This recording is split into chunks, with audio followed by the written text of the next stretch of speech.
भगवान के ऊपर ब्रह्मा जी के प्रति खुश होकर भगवान बोलते हैं, भगवान कहते हैं वेद गर्भ तुम विषाद के वशीभूत हो, आलस्य न करो, तुम मेरी आज्ञा का पालन करो, क्या सृष्टि की रचना में उद्यम करो और सृष्टि की रचना के लिए तत्पर हो जाओ। ब्रह्मा जी नाना प्रकार के कर्म संस्कारों से अनुसार अनेक प्रकार की जीव सृष्टि की रचना करते हैं, पर यहाँ पे चतुश्लोकी भागवत सुनाने के बाद भगवान बोलते हैं कि ब्रह्मा जी अब आपको मेरा ये भागवत सुन के आप भले कितनी सृष्टि करो पर आप उसमें मोहित होगे नहीं। आपका सृष्टि पालन का कार्य तो चलता रहेगा पर आपका मन हमेशा मेरे में ही जुड़ा रहेगा। इसलिए इस चतुश्लोकी भागवत का हमें नित्य पारायण करना चाहिए।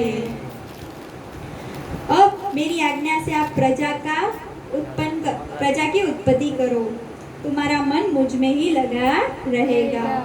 तस्मा एवं जगत्सृष्टे प्रधान पुरुषेश्वरः यजेदं स्वेन रूपेण कच्चनापस्ति रोदसे। हे मैत्री जी, प्रकृति और पुरुष के स्वामी कमलनाथ भगवान सृष्टिकर्ता ब्रह्मा जी को इस प्रकार जगत की अभिव्यक्ति करवाकर अपने उस नारायण स्वरूप से अदृश्य हो जाते हैं। ऐसा आदेश देके भगवान फिर से अदृश्य हो जाते हैं और 10 प्रकार की सृष्टि का यहाँ पे वर्णन आता है। देखो, एक जगह पे मैत्री जी और विदुर जी का संवाद चल रहा है, दूसरी जगह पे सुत जी और सोमनाथ जी का संवाद चल रहा है, तीसरी जगह पे नारायण और ब्रह्मा जी का संवाद पूरा हुआ। हाँ, एक जगह पे हाँ, और फिर यहाँ पे किसका संवाद चल रहा है? ब्रह्मा जी और नारद जी का, है ना। मैत्री जी ने कहा, अजन्मा भगवान श्री हरि जैसा कहा था वैसा ही सृष्टि करने के लिए ब्रह्मा जी ने फिर से तपस्या की। कितने साल तक? 100 दिव्य वर्षों तक तप किया। अब 100 दिव्य वर्षों का मतलब क्या है? उनकी जो गणना होती है ना, उनके मुताबिक। ब्रह्मा जी का एक दिन मतलब यहाँ पे हमारा चल रहा है वो। मैं बताती हूँ। देखो, ब्रह्मा जी की आयु कितनी है? 100 दिव्य वर्ष, 100 है ना। तो ऐसे 100 दिव्य वर्ष किसको बोला जाता है वो समझो। एक दिन यानी कि 1000 चतुर्युग, उनका एक दिन यानी 1000 बार चतुर्युग आ गया। उनका एक दिन यानी क्या? 1000 बार चतुर्युग। और वो एक दिन में क्या होता है? तो वो एक दिन में 14 बार इंद्र बदल जाते हैं। उनके एक दिन में क्या होता है? 14 बार इंद्र चेंज हो जाते हैं। अब एक इंद्र की आयु कितनी? तो 72 चतुर्युग यानी कि 72 चतुर्युग होती है। तो चतुर्युग यानी सतयुग, त्रेता, द्वापर और कलयुग, है ना। ऐसे 72 बार चतुर्युग बदलते हैं तब एक इंद्र चेंज होता है।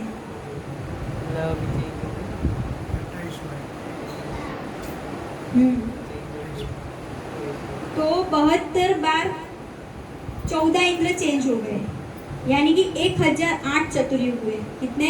1008। अब देखो, एक चतुर्युग होती है, उसकी आयु कितनी होती है? तो कलयुग की आयुष्य पता है हमें? 4,32,000 वर्ष। उससे डबल किसकी? उसके डबल द्वापर की यानी 8,64,000 वर्ष। उससे डबल किसकी? त्रेता की 12,96,000 वर्ष। और उससे डबल सतयुग की 17,28,000 वर्ष। 17 लाख का है, मतलब कलयुग की उम्र छोटी है। नहीं छोटी होती तो क्या पता। हो जाता। तो ऐसे ब्रह्मा जी की 100 दिव्य वर्ष तक उन्होंने तप किया सिर्फ सृष्टि की रचना के लिए। तो ये सृष्टि की रचना भी किससे होती है? तप से। तो फिर हमें और आपको परिश्रम किए बिना क्या मिलेगा? है ना। तो कुछ भी प्राप्त करने के लिए परिश्रम करना चाहिए। मृत्यु लोग भी बोलते हैं, मृत्यु लोग। हाँ, तो ये मृत्यु लोग है ना। यहाँ पे कुछ भी नित्य नहीं है, सब मरने वाले हैं, इसीलिए इसको मृत्यु लोग बोलते हैं। बोलो कृष्ण कन्हैया लाल की जय। 100 दिव्य वर्षों तक ब्रह्मा जी ने तप किया। फिर बताते हैं कि तप करने के बाद उन्होंने 10 प्रकार की सृष्टि की रचना की। कितने प्रकार की? 10। प्रकार की। जिसमें पहली सृष्टि महत्त्व की थी। किसकी की? महत्त्व। भगवान की प्रेरणा से सत्व आदि गुणों में विषमता होने के कारण दूसरी सृष्टि अहंकार की हुई। तीसरी सृष्टि पंच महाभूत यानी ज्ञानेंद्रिय की हुई। उसके बाद कर्मेंद्रिया की हुई, है ना। हमारी 5 ज्ञानेंद्रिय है और 5 कर्मेंद्रिय है और 11वां मन है हमारा। 5 ज्ञानेंद्रिय, 5 पांच कर्मेंद्रिय, कर्मेंद्रिय। 10 हुए और वो 11 11वां मन। तीसरी सृष्टि भूत सर्ग की, जिसमें कर्मेंद्री मतलब हम जिससे कर्म करते हैं, आंख से देखते हैं, कान से सुनते सेंस हैं, सेंस 5 सेंस है। जिससे पंच महाभूत उत्पन्न हुए। चौथी सृष्टि इंद्रियों की हुई। यह ज्ञान और क्रिया शक्ति संपन्न थी। सब इंद्रिया के अंदर शक्ति है और सबके अंदर ज्ञान है। पांचवी सृष्टि सात्विक अहंकार से उत्पन्न हुई और उस सब में देवताओं की सृष्टि हुई। छठी सृष्टि अविद्या की। अविद्या यानी कि माया की, अज्ञान, अज्ञानी अविद्या है। इसमें तामिश्र, अंतामिश्र, तम मोह और महामोह, ये 5 गांठें थी। यह जीवों की बुद्धि का आवरण है। तो ये गांठ धीरे धीरे खुलती है और विक्षेप करने वाली ये 6 प्राकृत सृष्टियां हैं। देखो, ये जो पहली सृष्टि की रचना की ना, वो सृष्टि कौन सी है? सत्व। सत्य नहीं, 2 प्रकार की सृष्टि है ना, 4 प्राकृत और वैकृत, है ना।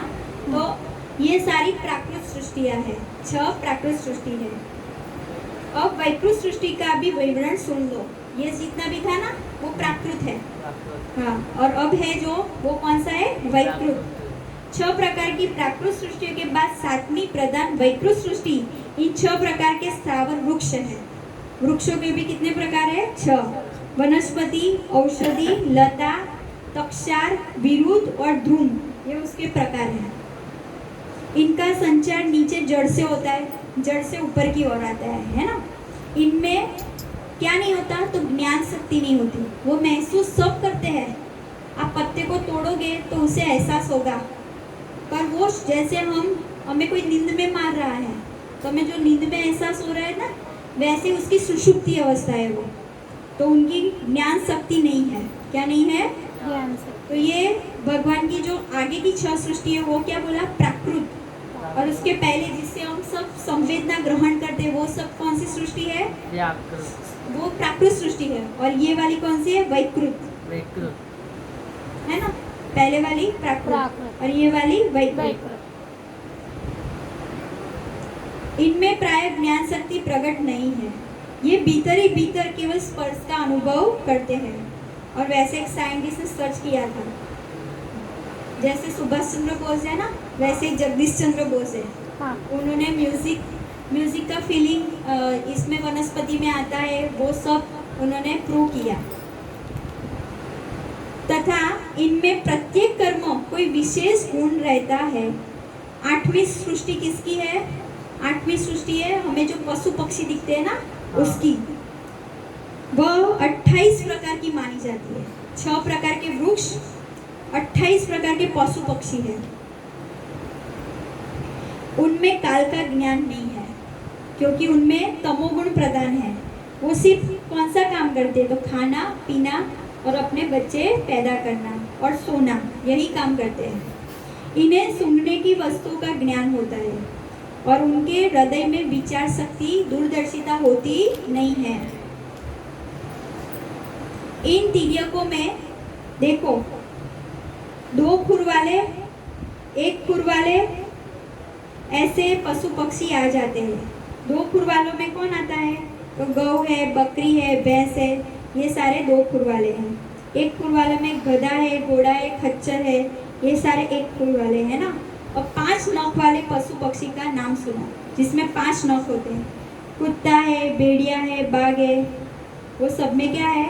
5 नोक। बगुला, गीद, बटेर, बाज, वो सब उड़ने वाले जीव हैं। ऐसे 28 प्रकार की सृष्टि का रचना किया, उसमें पशु पक्षी आ गए। और 9वीं सृष्टि कौन है? हम मनुष्य है। और वो आहार मुंह से लेते हैं और नीचे की ओर से उनका जो कचरा है वो निकलता है। मनुष्य रजोगुण प्रधान है और कर्म प्राणायाम है। जो हमने देखा कि ब्रह्मा जी से पूरी सृष्टि उत्पन्न हुई है, तो ब्रह्मा जी में भी कौन सा गुण है? रजोगुण है। इसलिए हम मनुष्य भी रजोगुण प्रधान है। और दुख रूप विषयों में ही सुख ढूंढने वाले हैं। यहाँ पे ही बोल दिया कि जिस दुख रूप संसार है और जो विषय है उन्हीं में वो सुख खोजते हैं। स्थावर, पशु पक्षी और मनुष्य, ये 3 प्रकार की सृष्टियाँ तथा आगे कहा जाने वाला दैव सर्ग वैकृत सृष्टि है। तो ऐसे 2 प्रकार की सृष्टि दिखाई गई। सनत कुमार आदि ऋषियों का जो कौमार सर्ग है वह प्राकृत वैकृत दोनों प्रकार का है। यानी सनत कुमार जो है ना, वो किस में आते हैं? तो दोनों में आते हैं, प्राकृत में भी आते, वैकृत में भी आते। देवता, पितर, असुर, गंधर्व, यक्ष, राक्षस, चारण, विद्याधर, भूत, प्रेत, पिशाच, किन्नर, किमपुरुष, अश्वमुख आदि भेद से देव सृष्टि कितने प्रकार की? 8 प्रकार की। उनमें हमारे जैसा शरीर होता नहीं, उनका चिन्मय शरीर होता है, वो कहीं पे भी आ जा सकते हैं, है ना। पर उनमें एक है कि अगर देवता आते ना, उनकी पहचान है कि उनको हार पहनाया जाता है। वो ऐसा हार होता है जैसे जैसे पुण्य उनके सही होते ना, वो हार भी मुरझाने लगता है। तो इस प्रकार की वो सारी सृष्टि किस में आती है? दैव सृष्टि में। भूत, प्रेत, पिशाच भी किस में आते हैं? देव सृष्टि में आते हैं। फिर आगे सुनो।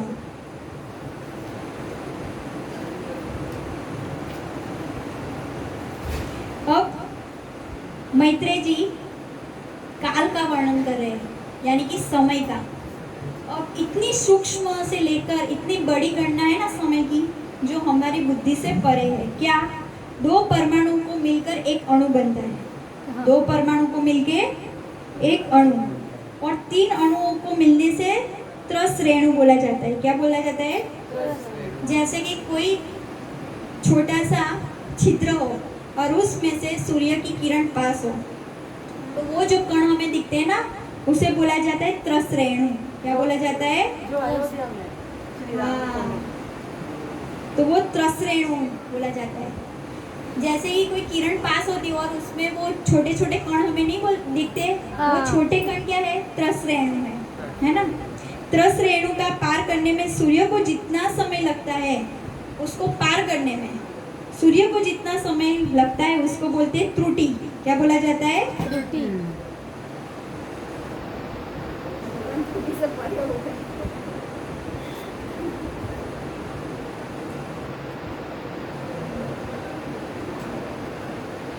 श्री कृष्ण कन्हैया लाल की जय।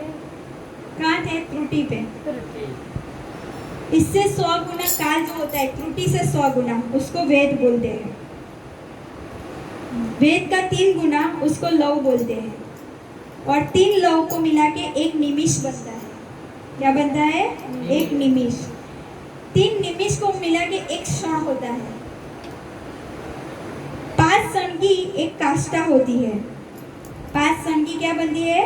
एक काष्ठा। और 15 काष्ठा से एक लघु बनता है। क्या बनता है? लघु। 15 लघु से एक नाड़िका बनती है, जिसको दंड भी बोला जाता है। क्या बोला जाता है? दंड। और वो 2 नाड़ी मिलके एक मूर्भूत बनता है, जिसको हम मूर्त बोलते हैं ना। हाँ। वही क्या है? 2 नाड़ी का। 2 नाड़ी। और दिन के घटने बढ़ने से इसमें रात और दिन होता है। दिन एवं रात्रि की दोनों संध्याओं को 2 मुहूर्त छोड़कर 6 या 7 नाड़िका का एक प्रहर होता है। क्या होता है? एक प्रहर। तो एक प्रहर होता है 3 घंटे का। कितने घंटे का होता है? 3। टोटल कितने प्रहर होते हैं? 8 प्रहर, यानी कि 4 दिन के और 4 रात के, और 4-4 प्रहर से मनुष्य का दिन और रात होता है, आठों प्रहर। इसलिए 8 प्रहर की पूजा करते हैं। हाँ, शिवरात्रि में होती है ना। हाँ, और 15 दिन रात का एक पक्ष होता है। जब 15 दिन ऐसे कंबाइन होते हैं, रात और दिन, तो उससे क्या बनता है? पक्ष, जिसको हम बोलते हैं पखवाड़िया, है ना, जिसको हम शुक्ल पक्ष बोलते हैं और हाँ, कृष्ण पक्ष बोलते हैं। उसमें उत्तम पक्ष कौन सा है? शुक्ल पक्ष। इन दोनों पक्षों को मिलाकर महीना बनता है, यानी कि मास। क्या बनता है? और वो मास, एक महीना जो पितरों का एक दिन रात होता है, यानी कि पितरों का एक दिन और रात हमारा एक महीना, हमारा एक महीना पूरा होता है ना, तब पितर का एक दिन जाता है। 2 मास की एक ऋतु होती है और 6 मास का एक अयन होता है, 6 महीने का एक अयन, और ऐसे 2 अयन है, एक दक्षिणायन और एक उत्तरायण, हाँ, और उन दोनों में शुभ कौन है? उत्तरायण। इसीलिए भीष्म पितामह ने उत्तरायण में प्राण छोड़े थे। दोनों अयन जब मिलते हैं तो देवताओं के एक दिन और रात होते हैं, तो देवताओं का उनसे भी लंबा चलता है, तथा मनुष्य का एक वर्ष होता है, यानी हमारा एक महीना इज इक्वल टू पितरों का एक दिन, है ना, वैसे ही हमारा एक वर्ष इज इक्वल टू देवताओं का एक दिन। एक दिन है, पितरों के 12 दिन। तो यहाँ से वहाँ की गणना अलग है। अलग है। समझ में आया? मनुष्य लोक में ये वर्ष या 12 मास कहे जाते हैं। ऐसे 100 वर्ष मनुष्य की परम आयु बताई गई है, पर कलयुग के कारण मनुष्य की आयु जीर्ण हो गई है। चंद्रमा आदि ग्रह, अश्विनी आदि नक्षत्र, तारामंडल, सूर्य, वो सब इस पृथ्वी का चक्कर लगाते हैं, परिक्रमा करते हैं। ऐसे नक्षत्र संवत्सर, परिवत्सर, इडावत्सर, अनुवत्सर और वत्सर कहा जाता है। विदुर जी, इन 5 प्रकार के वर्षों की प्रकृति करने वाले भगवान सूर्य को तुम समर्पित करो और उनकी हर रोज पूजा करो, क्योंकि सूर्य से ही ये सब हमें पता चलता है। बोलो सूर्य की जय, सूर्य देव की जय हो।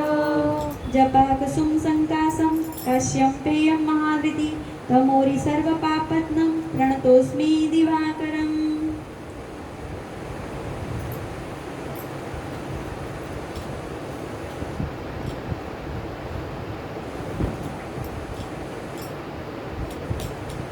एक कल्प में 14 बार मनु होते हैं। एक कल्प में कितनी बार मनु होते हैं? 14 बार। तो ऐसे सृष्टि की रचना यहाँ पे बताई गई है। तदा हुरक्षरम ब्रह्म सर्व कारण कारणम विष्णु धर्म परम साक्षात पुरुषस्य महात्मनः। उन सबके सहित यह जिसमें परमाणु के समान पड़ा हुआ दिखता है और जिससे ऐसी करोड़ों ब्रह्मांड राशियां है, वह इन प्रधान आदि समस्त कारणों का कारण अक्षर ब्रह्म कहलाता है। और यही पूर्ण पुरुषोत्तम परमात्मा विष्णु भगवान का श्रेष्ठ धाम वैकुंठ लोक है, उसे हम नमन करते हैं। बोलो श्री कृष्ण कन्हैया लाल की जय। ऐसी सृष्टि की रचना करने से पहले समय का पूरा वर्णन किया गया है ना, काल की गणना की गई, और उसमें भी जो प्रकार की 2 सृष्टि है उसकी वैकृत और प्राकृत। उसके बाद जब वो ध्यान में बैठे तो ध्यान में उठने के बाद उनकी जो पहली सृष्टि हुई ना, वो कैसी हुई? तो पापमयी सृष्टि। इतना तपस्या करने के बाद भी जो सृष्टि हुई वो कौन सी हुई? पापमयी। कौन सी? सबसे पहले उन्होंने अज्ञान की 5 वृत्तियाँ। कौन सी अज्ञान की 5 वृत्तियाँ? अविद्या, मोह, राग, द्वेष, अभिनिवेश यानी अंधतामिस, वो सृष्टि की रचना की, है ना। तो ये सृष्टि की रचना जब की तब उन्होंने फिर से पवित्र हुए और फिर भगवान का फिर से ध्यान किया। और फिर जब सृष्टि हुई तो पवित्र सृष्टि की रचना हुई, जिसमें सबसे पहले कौन थे? सनक, सनंदन, सनातन और सनत कुमार।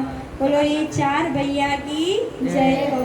श्री हरि शरणम, हरि शरणम, हरि शरणम, हरि शरणम, हरि शरणम, हरि शरणम, हरि शरणम, हरि शरणम। फिर उन लोगों को आदेश मिला कि आप लोग सृष्टि का सर्जन करो। तान बभाष्य स्वभुः पुमान्, तान बभाष्य स्वभुः पुत्रान् प्रजा सृजत पुत्रका, कि आप लोग मेरी तरह सृष्टि का सर्जन करो। किंतु वे उनमें से एक भी करने वाले नहीं थे, वो निवृत्ति परायण थे। उन्होंने अखंड ब्रह्मचर्य का पालन किया। तभी ब्रह्मा जी को क्रोध आया और वो क्रोध को रोक सके नहीं। तब असह्य क्रोध आने से क्या हुआ? उनकी बोहो यानी कि ये आईब्रो होती ना, हाँ। उनके बराबर बीच से नीलोहित नीले लाल रंग के बालक के रूप में एक जन्म हुआ और उसी को बोला जाता है रुद्र। तो रुद्र भगवान की जय। अब रुद्र क्यों बोला गया? रू यानी कि रोना। जैसे उनका जन्म हुआ ना तो वो रोने लगे, इसीलिए उनका नाम हुआ रुद्र। तेरा दोस्त। तब ब्रह्मा जी ने बोला कि तुम्हें सब रुद्र बोल के पुकारेंगे। तुम्हारा एक नाम नहीं होगा, तुम्हारे अनेक नाम होंगे। कौन कौन से? मन्यु, मनु, महिनस, महान, शिव, ऋतध्वज, उग्ररेता, भव, काल, वामदेव और धृतदेव, ये सारे शंकर भगवान के नाम हैं। तथा सुन लो कि आपकी पत्नी कौन सी होगी। धी, वृत्ति, उष्णा, उमा, नियुत, सर्पी, इला, अंबिका, इरावती, सुधा और दीक्षा, ये 11 रुद्राणी आपकी पत्नियां होगी। फिर रुद्र ने पूछा कि मेरे लिए क्या आदेश है? तब उनको आदेश मिला कि तुम प्रजा उत्पन्न करो, क्योंकि ब्रह्मा जी का तो मेन एम यही था, भगवान ने यही आदेश दिया था। तो जितने की पुत्र की उत्पत्ति होती वो यही बोलते, क्या? प्रजा की उत्पत्ति करो। उन्होंने उनका आदेश स्वीकार कर लिया, पर उनका स्वरूप कैसा था? तामस। तो उन्होंने संसार को भक्षण करने वाली सृष्टि की रचना की। भूत, पिशाच, ये सारी उल्टी पुल्टी सृष्टि की रचना करने लगे। तब ये भयंकर सृष्टि को देखकर ब्रह्मा जी ने बोला बस बस, अब आप सृष्टि करना बंद कर दो। और तब वो खुश हो गए और क्या बोला? समस्त प्राणियों को सुख देने के लिए तुम तप करो और फिर तप के प्रभाव से तुम पूर्ववत इस संसार की रचना करना। तो उनको तो यही चाहिए था। पुरुष तप के द्वारा ही इंद्रियातीत सर्वांतयामी ज्योति स्वरूप श्री हरि को सुगमता से प्राप्त कर सकता है। यानी तप के अलावा कुछ भी नहीं हो सकता, तप से ही सब कुछ हो सकता है।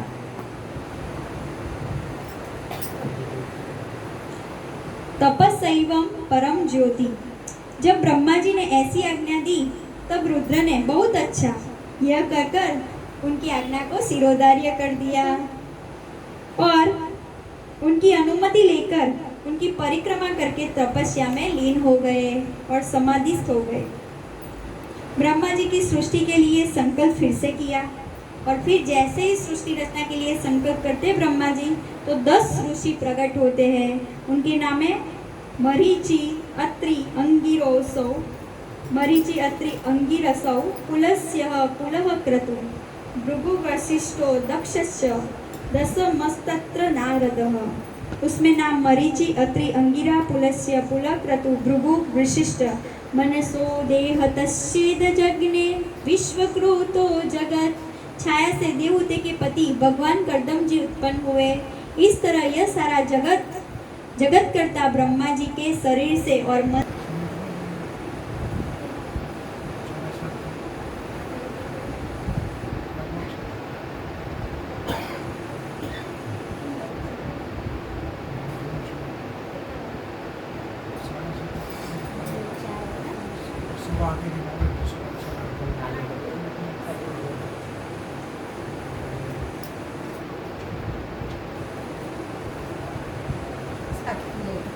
बोलो कृष्ण कन्हैया लाल की जय।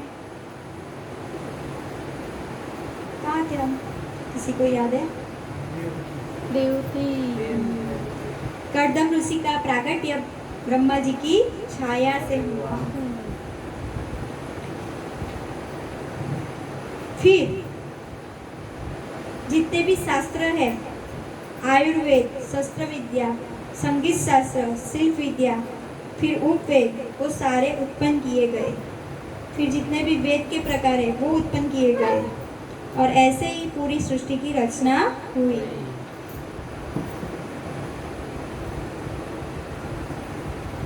फिर क्या हुआ?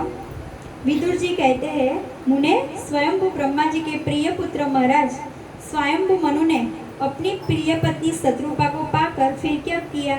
यानी कि ब्रह्मा जी जब संकल्प करके बैठे हुए थे तो ये 10 उनके पुत्र यानी कि सारे ऋषि मुनि प्रकट हुए। हाँ। उसके बाद उनके दाएं हाथ से और बाएं हाथ से मनु शत्रुपा प्रकट हुए। मनु और शत्रुपा, ऐसे कितने मनु हैं? 14। 14 और ऐसे जो पहले मनु थे वो कौन थे? स्वयंभू मनु। तो जब स्वयंभू मनु प्रकट हुए, उनकी पत्नी थी शत्रुपा जी। तो यहाँ पे विदुर जी पूछते हैं, उन्होंने उनको पाकर क्या किया? तब मनु और शत्रुपा को ब्रह्मा जी से आदेश मिला। क्या आदेश मिला? कि आप भी सृष्टि का सर्जन करो। पर अब ऐसा आदेश मिला कि आप मैथुनी सृष्टि का प्रारंभ करो। तब से जो सृष्टि प्रारंभ होती है वो मैथुनी सृष्टि है। यानी जिस प्रकार से मनुष्य सृष्टि पैदा करते हैं ना, उसे मैथुनी सृष्टि बोलते हैं। तो मनु शत्रुपा के संतान हुए। इसलिए मनुष्य। तो हम सब इसीलिए क्या है? मनुष्य है। उस समय मनु शत्रुपा ने देखा कि जो पृथ्वी है वो पृथ्वी तो है नहीं, समुद्र में लीन है। तब ब्रह्मा जी से प्रार्थना की गई कि हे भगवान आप ही कुछ करो, क्योंकि सृष्टि के सर्जन के लिए हमें पृथ्वी पे जाना पड़ेगा और पृथ्वी तो कहाँ है? पानी में। तब जाके ब्रह्मा जी भी आश्चर्य में पड़ गए कि अब मैं क्या करूं। और तब जब कोई सहारा नहीं तो कौन आता है? जगन्नाथ भगवान। तो उन्होंने भगवान का ध्यान किया। उसी समय उनको छींक आई। तो जैसे ही छींक आई, उनके नासिका छिद्र में से छोटे रूप में वराह भगवान प्रकट हुए और देखते ही देखते वो बड़े होते गए। बोलो वराह भगवान की जय। और वो वराह भगवान सीधे समुद्र में जाते हैं और फिर पृथ्वी को ढूंढ लेते हैं और पृथ्वी को ढूंढ के अपनी जो सींग होता है ना, वराह के का, दांत, उस दांत पे वो रख के आते हैं। और जैसे ही आते हैं तो वहाँ पे हिरण्याक्ष होता है। हिरण्याक्ष बोलता है कि कहाँ ले जा रहे हो, है ना? तो भगवान बोलते हैं कि ये तो मेरी है। पृथ्वी भगवान की कौन है? पत्नी है। हम आगे देखेंगे सत्यभामा का स्वरूप वो साक्षात पृथ्वी देवी है। तब भगवान का और हिरण्याक्ष का युद्ध होता है और दोनों युद्ध में जब हिरण्याक्ष भगवान को ललकारता है तब भगवान एक ही मुक्के से उसका अच्युतम केशवम कर डालते हैं। बोलो कृष्ण कन्हैया लाल की जय। तब मैत्रेय जी विदुर जी से पूछते हैं कि ये वराह भगवान का अवतार तो हुआ वो बराबर, पर हिरण्याक्ष कौन था? हिरण्याक्ष कैसे आया?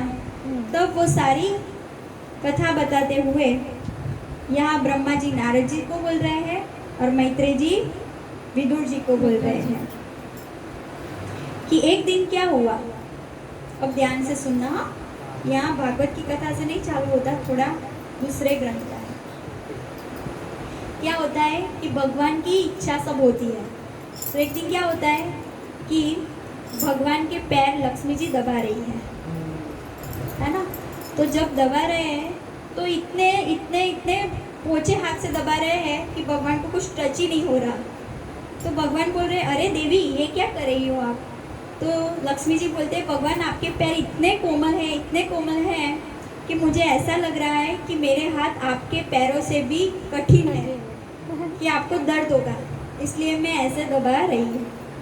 तो तब भगवान क्या बोल रहे हैं कि अरे ऐसा नहीं है, आप सोच रहे हो ऐसा नहीं है, मैं सूक्ष्म से सूक्ष्म भी हूँ और विशाल से विशाल भी। अणु अणुयाम बहुड़ो बहुयाम, ऐसे ही बोला जाता है ना। भगवान छोटे से छोटे भी बन सकते हैं और विशाल से वो जब चाहे जैसा चाहे वो रूप धारण कर सकते हैं। तो लक्ष्मी जी तो मानने वाले नहीं थे, फिर से उन्होंने ऐसे ही दबाया। अब भगवान को लगा अब मुझे ही कोई लीला दिखानी पड़ेगी कि मैं कोमल के साथ कठोर भी हूँ। तब जाके क्या होता है कि भगवान के चरण में जो तुलसी चढ़ाई जाती है, वो तुलसी की मकरंद जो सनक सनकादिक ऋषि मुनि है उनकी नासिका छिद्र में प्रवेश करती है और उस सुगंध को धारण करने के लिए उनका वैकुंठ में प्रवेश होता है।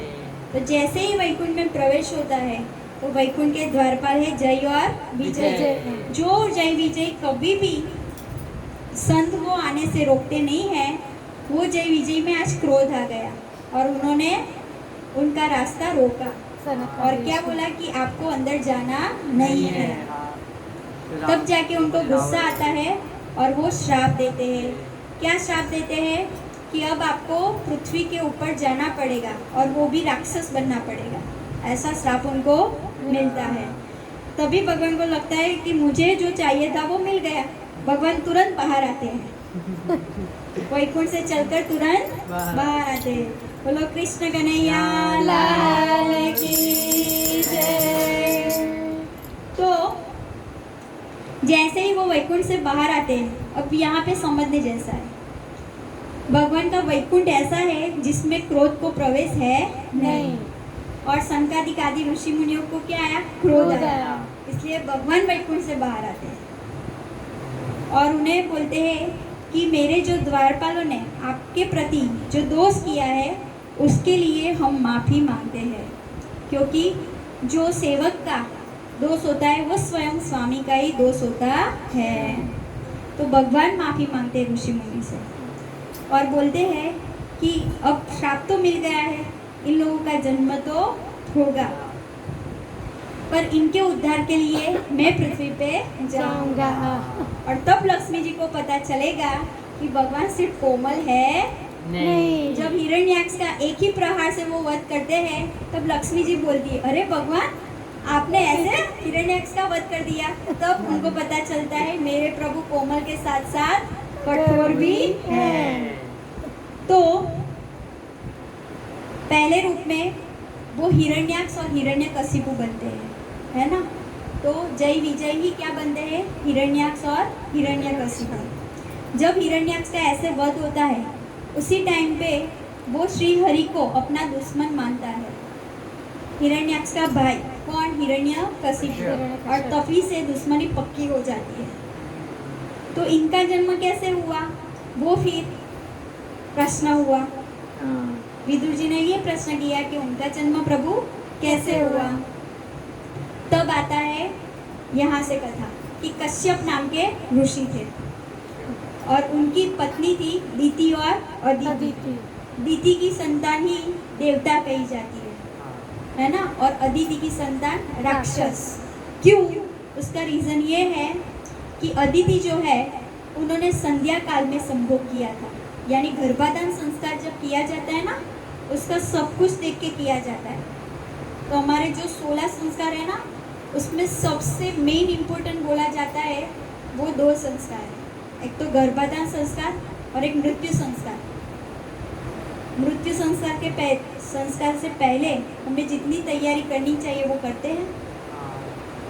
सबकी मृत्यु आने वाली है ना, पर उसके पहले हमें परमात्मा को प्राप्त करना है, तो कार्य किए बिना ही चले जाते हैं। तो यही हमें समझाते हैं कि सारे संस्कार में पहला इम्पोर्टेंट संस्कार है गर्भाधान संस्कार और दूसरा कौन सा, मृत्यु संस्कार।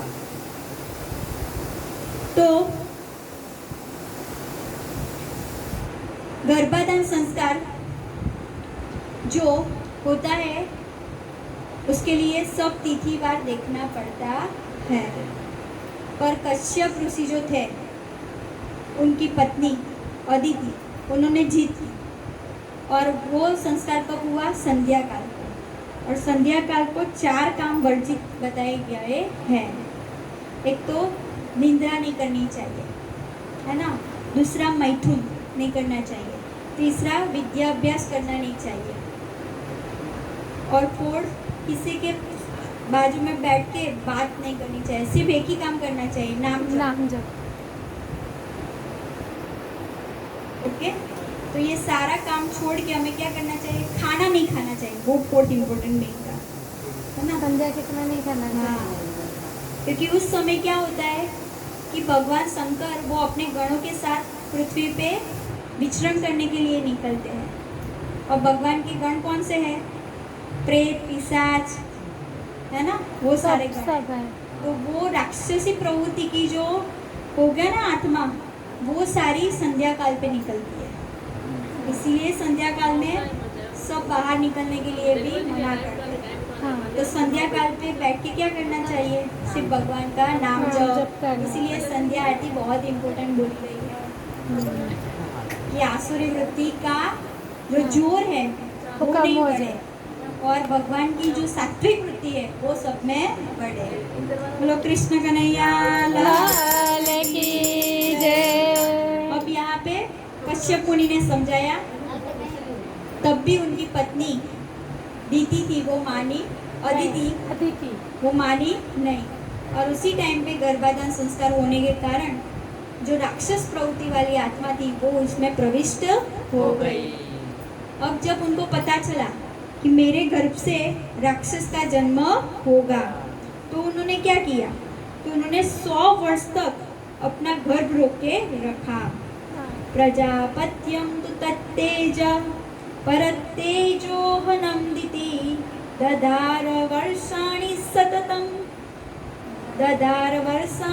सतम संकमाणा सुरार्दनाम।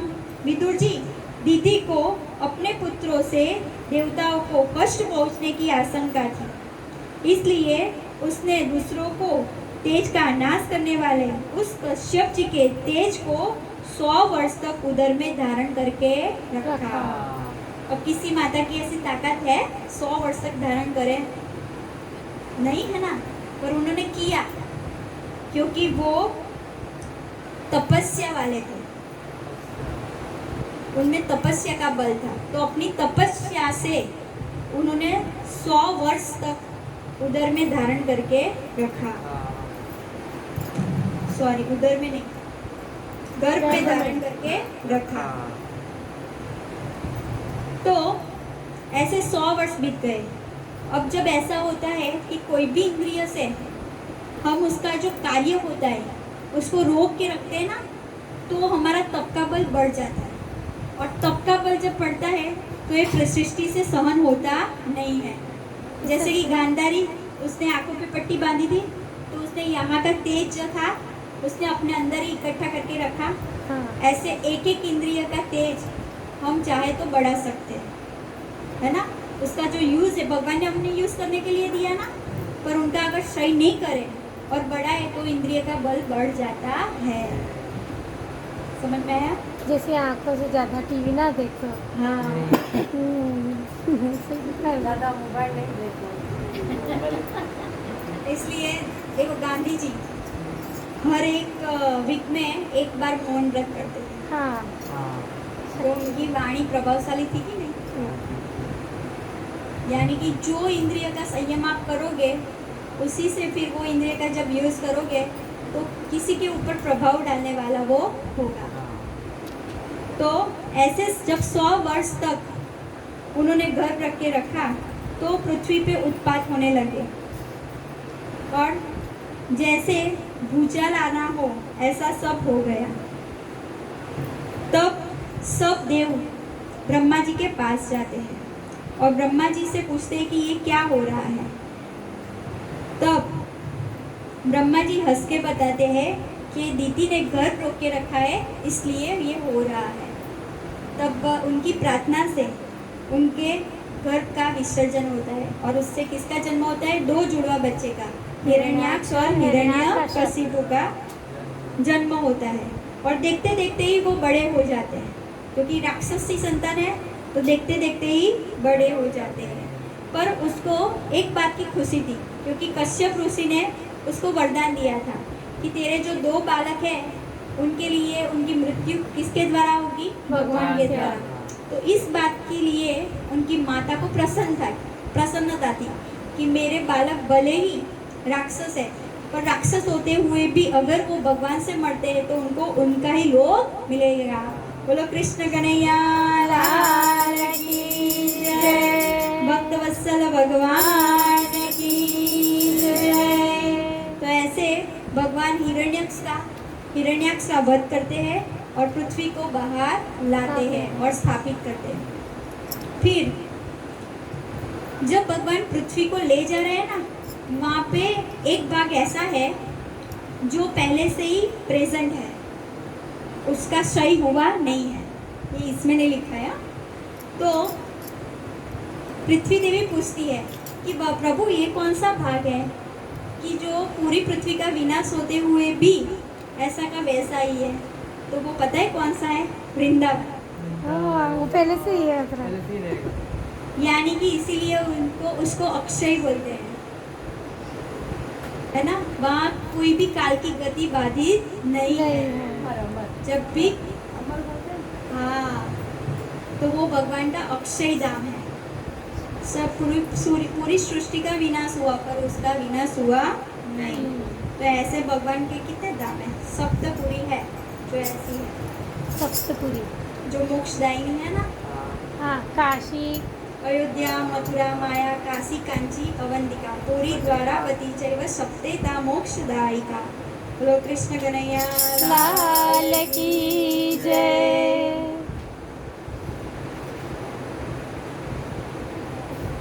अवंतिका उज्जैन, अयोध्या पता चल गया। अयोध्या, मथुरा, मायापुरी कौन सी है? हरिद्वार। हरिद्वार को आया, हरिद्वार, अयोध्या, मथुरा, माया, काशी, फिर कांची। साउथ में, हाँ, साउथ में। अयोध्या, मथुरा, माया, काशी, कांची, अवंतिका, उज्जैन। अयोध्या, मथुरा, माया, काशी, कांची, अवंतिका, पुरी, द्वारावती जगह। पुरी यानी कि जगन्नाथपुरी, द्वारावती द्वारका, सप्तेता मोक्षदायिका।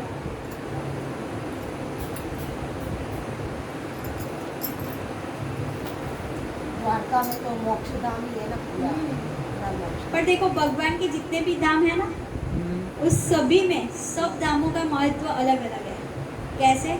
जैसे वृंदावन है वो भगवान की माधुर्य भूमि है ना, प्रेम भूमि है। फिर जो द्वारिका है ना, वो भगवान की ऐश्वर्य भूमि है। वहाँ पे भगवान ने शस्त्र ही, आप भगवान को वहाँ का विग्रह का दर्शन करोगे तो उसमें भगवान कैसे दिखेंगे आपको? शंख, गदा, चक्र और पद्म धारण किए हुए, है ना। तो भगवान ने वहाँ पे क्या किया? तो राज्य किया। जैसे मोदी घर पे अलग होता है और और बाहर अलग होते हैं ना, वैसे मोदी वहाँ बन जाते हैं भगवान द्वारका में। और वृंदावन में भगवान क्या बन जाते हैं? बच्चे, प्रेमी बन जाते हैं, बच्चे बन जाते हैं, अपने भक्तों के लिए सब लीला करते हैं। तो सब धाम का अलग अलग भाव है। गोकुल में भगवान का जन्म हुआ है तो वहाँ वात्सल्य भूमि है, यानी कि जो माँ के भाव से भगवान को प्यार करता है ना, उससे वो भूमि मिलती है। वो यानी कि इंद्रिया, जहाँ पे इंद्रियों का समूह नाश हो जाता है और माता और बेटे के बीच में तो ऐसा कुछ होता ही नहीं है।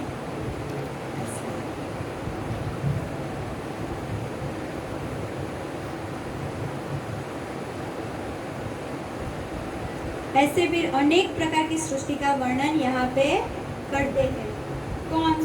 तो सूत जी सौनक जी से कर रहे हैं, है ना? जी आ गए। हाँ, तो यानी सब बता रहे हैं, सब वक्ता अपने शिष्यों को बता रहे हैं। बोलो कृष्ण कन्हैया लाल की जय। मरीचि आदि मुनीश्वरों और स्वयं को मनु के श्री ब्रह्मा जी की आज्ञा से किस प्रकार प्रजा की वृद्धि हुई वो हमें बताओ।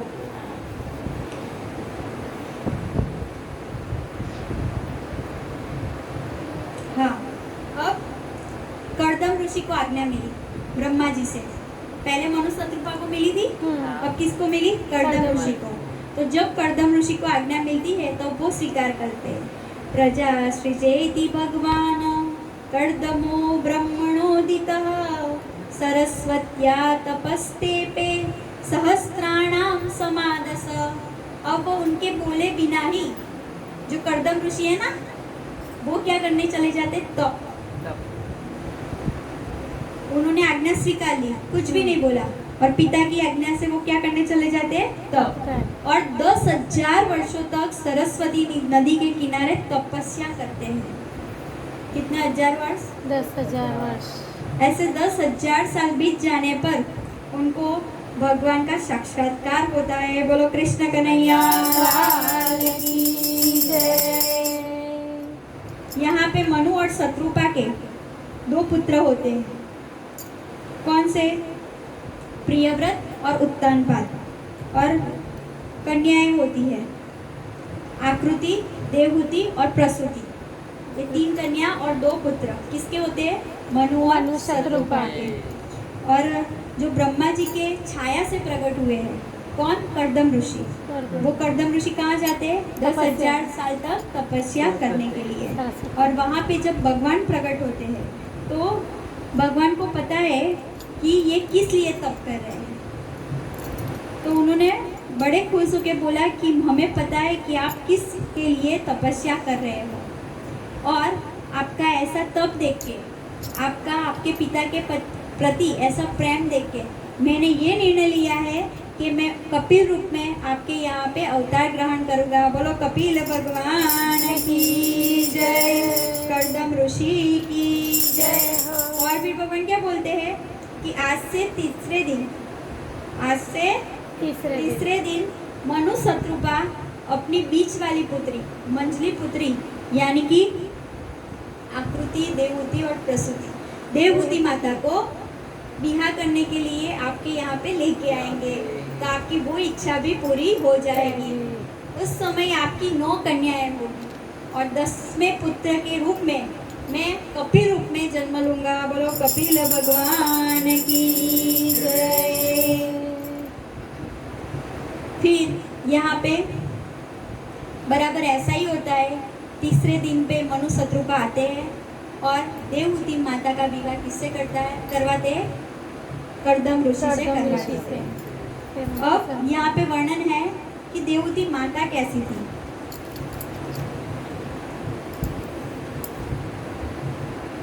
एक बार ऐसा होता है कि जब देवहूति माता छोटे थे और खेल रहे थे गेंद से, तो ऊपर गंधर्व उनको देख के मोहवशात नीचे गिर जाता है। इतनी सुंदर देवहूति माता थी।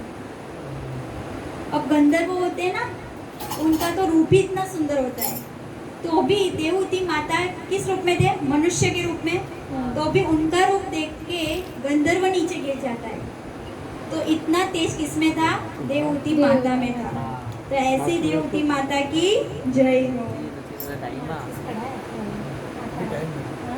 टाइम में और जैसे ही कपिल भगवान, कर्दम ऋषि और देवहूति माता का विवाह होता है, तो विवाह करते टाइम ही ये जो कर्दम ऋषि है ना, वो कर्दम ऋषि प्रतिज्ञा लेते हैं। उनके माता पिता से बोलते हैं कि जैसे ही संतान हो जाएंगे मेरा कार्य समाप्त और मैं जाऊंगा भगवान की तपस्या के लिए। ऐसा पहले से ही बोल देते हैं। और जैसे ही शादी होती है वो फिर से तपस्या में लग जाते हैं, वो भोग भुगतते नहीं है ना। तो देवहूति माता है, वो कुछ भी बोले बिना उनकी सेवा में रत रहती है। ऐसे बहुत सारे साल निकल जाते हैं और ऐसा करते करते एक दिन जब वो समाधि में से जगते हैं कर्दम ऋषि, तो देखते हैं देवी आप कौन हो? उनको ये भी नहीं पता ये मेरी पत्नी है। तब उनको पता चलता है कि ये मेरी पत्नी है। और फिर उन्होंने बोला कि जब मेरी शादी हुई थी तब आप कैसी थी, और यहाँ पे तो आपको अच्छे से खाना भी नहीं मिलता होगा, है ना, और मेरी सेवा में इतने रत हो, अब आपको जो सुख चाहिएगा वो मैं आपको दूंगा। और फिर अपने योग बल से जो कर्दम ऋषि है ना, वो 10 योजन लंबा एक विमान बनाते अपने संकल्प मात्र से। और वो विमान ऐसा होता है कि संकल्प से उड़ता है। अगर हमें यहाँ से हरिद्वार जाना हो ना तो वो विमान डायरेक्ट हरिद्वार चला जाता है। और कितना लंबा है? 10 योजन, जिसमें सब कुछ है। सब कुछ यानी कि खाने पीने नहाने से लेकर सब कुछ है। और उसमें असंख्य ऐसी दास दासियां हैं जो साथ श्रृंगार करवाए, सब कुछ करवाए, सेवा करे, ऐसी बहुत सारी दासियां हैं। ऐसा कर्दम ऋषि विमान बनाते हैं। तो सोचो पहले के ऋषि मुनि हमारे कैसे थे। हम बोलते हैं अभी साइंटिस्ट है ना, और वो ऋषि मुनि ही हमारे साइंटिस्ट हैं। इन्होंने सब कुछ हमें दिया है पर हम भूल गए हैं। सबने तप किया, तप करके प्राप्त किया, पर आज का मनुष्य कैसा है, उसे तप नहीं करना है, ऐसे ही चाहिए, इसलिए कुछ मिलता नहीं है ना। तो जब कर्दम ऋषि देखते हैं कि देवहूति माता की ये अवस्था हो गई है, तो वहाँ पे एक सरोवर होता है, उसमें स्नान करने के लिए बोलते हैं, और वो होता है बिंदु सरोवर, जो सिद्धपुर में है ना, जहाँ पे मातृगया श्राद्ध होता है। अपने गुजरात में है सिद्धपुर। हाँ, यहाँ पे ही है, महसाणा से। हाँ, वो मंदिर में आते हैं ना अंकल सिद्धपुर पूनम पे। तो बिंदु सरोवर कैसे प्रकट हुआ? जब भगवान प्रकट हुए कर्दम ऋषि के सामने, तो उनके आंखों में से हर्ष के आंसू आए कि मेरा भक्त कैसा है। इतने साल 10,000 साल उन्होंने तपस्या की है ना, और फिर उनकी आंखों में से सब जब आंसू द्रवित होते हैं तो उसमें से क्या बनता है? बिंदु सरोवर। बोलो कर्दम ऋषि की जय हो। तब क्या होता है? तब जब कर्दम ऋषि आदेश देते देवती माता को, तो 9 युवती जैसी वो पहले जैसी ही हो जाती है, और कर्दम ऋषि भी अपने योग बल से वैसे ही हो जाते हैं। और फिर बहुत सारे साल बीत जाते हैं, और ये बहुत सारे साल बीतने पर उनको 9 संतान होती है, और उसमें सबसे पहले 9 पुत्रियां होती है। और वो 9 पुत्रियां कौन है? तो सब भक्ति है। भक्ति के 9 प्रकार। हाँ, नवदा भक्ति जिसे बोलते हैं, है ना। तो वो नवदा भक्ति के रूप में वो प्रकट होती है। तो जब हमारे अंदर श्रवण कीर्तन है ना, स्मरण, पाद सेवन, अर्चन, ये सारी भक्ति जागृत होती है, तब जाके हमारे हृदय में कौन आते हैं? भगवान। यानी उसके बाद 10वें भगवान प्रकट होते हैं। बोलो कपिल भगवान की जय, बोलो भक्ति देवी की जय। तो फिर भक्ति आती है, तभी जीव में सामर्थ्य आती है कि भगवान को प्राप्त कर सके। तो सबसे पहली भक्ति कौन सी है? श्रवण। सुनने। कौन सी है? श्रवण। श्रवण से ही भगवान अंदर समाहित होते हैं। एक भक्ति आती है ना, उसके साथ साथ बाकी की सब आ जाती है, यानी कि सब एक दूसरे से परस्पर जुड़ी हुई है। अब एक बार कथा सुनोगे तो और चाह बढ़ेगी। हाँ, दूसरी भक्ति जागेगी। फिर भगवान की सेवा करने की इच्छा होगी, उसे अर्चन भक्ति बोलेंगे। फिर भगवान का स्मरण बना रहेगा, उसे स्मरण भक्ति बोलते हैं, है ना। फिर हम भगवान को खुश करने के लिए कीर्तन गाएंगे, वो कीर्तन भक्ति है। तो ऐसे सारी भक्ति आ जाएगी। और ऐसे बहुत साल बीत जाने पर जब भगवान का प्रागट्य होता है, तब देवहूति माता को पता चलता है कि मेरे तो बहुत साल चले गए। अब देखो, जैसे ही इनका प्रागट्य हो जाता है सारी संतान का, यानी कि पहले पुत्रियां जन्म लेती है ना, तो उसी टाइम पे कर्दम ऋषि क्या करते हैं? घर से संन्यास लेने का बोलते हैं कि देखो अब सारी पुत्रियां बड़ी हो गई है, अब गृहस्थ धर्म है मैंने निभा दिया है, अब मैं जाता हूँ भगवान की तपस्या करने के लिए। तब देवहूति माता हाथ पकड़ के रोक लेती है, अरे क्या कर रहे हो, इनके विवाह कौन कराएगा? विवाह कराए बिना आप कैसे जा सकते हो, है ना। तब कर्दम ऋषि को याद आता है, और उसी टाइम पे भगवान लीला करते हैं। भगवान क्या करते हैं? ब्रह्मा जी को भेजते हैं, और ब्रह्मा जी अपने 9 संतान के साथ आते हैं। आगे कितनी संतान सुनी थी? ऋषि मुनि कितने थे? 10। 10 ऋषि। उसमें से नारद जी कहीं पे चले जाते। हाँ नारद जी का पहले ही घूमने का स्वभाव होता है, पहले से ही। तो वो कहीं गए हुए थे, 9 को लेके वो यहाँ पे आते हैं कर्दम ऋषि के आश्रम में। जैसे ही आश्रम में आते प्रणाम होता है, अर्चन होता है, सब कुछ होता है। तब ब्रह्मा जी को बोलते हैं कर्दम ऋषि, एक काम करो, आपके 10 पुत्र है और मेरी 9 कन्या है, उनकी शादी करवा देते हैं। तो सबकी शादी हो जाती है। और फिर उनको याद आता है कि अब कोई नहीं बचा है ना घर में। तब देवती माता के मेरा क्या होगा, उनके पति से बोलती है कि स्त्री को हमेशा किसी के सानिध्य में रहना चाहिए, है ना। तो इसलिए पहले पिता का घर, फिर पति का घर, ऐसा।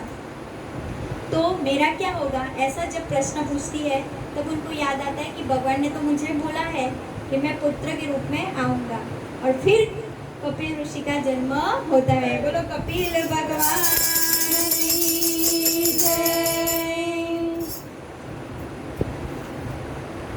यहाँ तक आज पढ़ते हैं, कपिल भगवान को बड़े होने देते हैं। बोलो श्री कृष्ण कन्हैया लाल की जय, राधा रमण की जय, श्यामा श्याम की जय, वृंदावन के सप्तनिधिन की जय, शालिग्राम जी की जय, यमुना महारानी की जय, यमुना रस रानी की जय, वृंदावन रज रानी की जय, सब रसिक संतन की जय, सब भक्तन की जय, अपने अपने गुरुदेव की जय, अपने अपने माता पिता की जय, सनातन धर्म की जय, गौ माता की जय,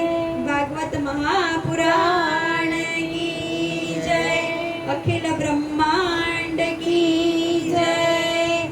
नमः पार्वती पते हर हर महादेव। कष्टहर दुःखहर दारिद्र्यहर पीडाहर रोगहर हर हर महादेव, हर हर महादेव।